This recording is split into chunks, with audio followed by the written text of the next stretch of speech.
ప్రతిదీ ఎన్ని ఉండాలి. సార్లు అల్లించి ఇవ్వచ్చు డాక్టర్? ఇది యూజువల్గా 2 నుంచి 2.5 కేజీల బేబీస్కి ఉమ్, 8 నుంచి 12 సార్లు ప్రతి 2 గంటలకు ఒకసారి ఇమ్మని చెప్తాం. ఇవ్వచ్చు. ఇచ్చిన ప్రతిసారి 15 మినిట్స్ ఒకవైపు ఇమ్మంటాం మనం, 15 ఉమ్, మినిట్స్ ఇంకొక సైడ్, 15 to 20 మినిట్స్ బర్పింగ్ చేయాలి, భుజానికి వేసుకోవాలి. ఉమ్, ఎందుకంటే అంటే మళ్ళీ పైకి రాకుండా, ఓకే. వామిటింగ్ కాకుండా అట్లా ఉండడం ఉమ్, కోసం అని చెప్పి.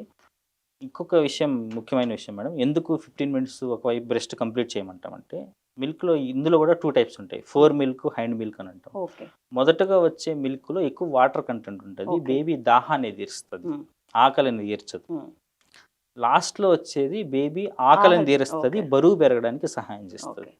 సో అందుకని కంప్లీట్ చేయమంటాం. ఉమ్, మంచిగా ఫీడ్ చేసే మదర్కి ఇటువైపు బ్రెస్ట్ ఖాళీ అయిపోయేటప్పుడు ఇటువైపు నుంచి మిల్క్ కంప్లీట్గా కారిపోతాయి ఉమ్, అట్లా. అవును. సో ఇటు కంప్లీట్ అయిన తర్వాత ఇటు ఇవ్వాలా, ఓకే. తర్వాత బర్పింగ్ చేయాలి. ఆ, ఇటు కొంచెం ఇస్తే ఉమ్, రెండు నుంచి వాటర్ వస్తుంది, ఓకే. ఆకలి బేబీకి తీరదు. ఆకలి తీరదు, దాహం తీరుతుంది, కొద్దిసేపు పడుకుంటుంది, మళ్ళీ లేస్తుంది, ఏడుస్తుంటుంది. ఓకే. దానివల్ల స్లీప్ డిస్టర్బ్ అవుతుంది, ఉమ్, అంటే బరువు కూడా పెరగదు. ఓకే. సో ఆ లాభం ఉండదు. ఓకే. సో అది చిన్న చిన్న విషయాలు, అదే చెప్తున్నాను, ఓకే. ఇట్లాంటి చిన్న విషయాలు ఉంటాయి మన ప్రాబ్లమ్స్. అంటే ఇవి తెలుసుకుంటే చాలా అద్భుతంగా ఉంటుంది తల్లికి, బేబీకి కూడా.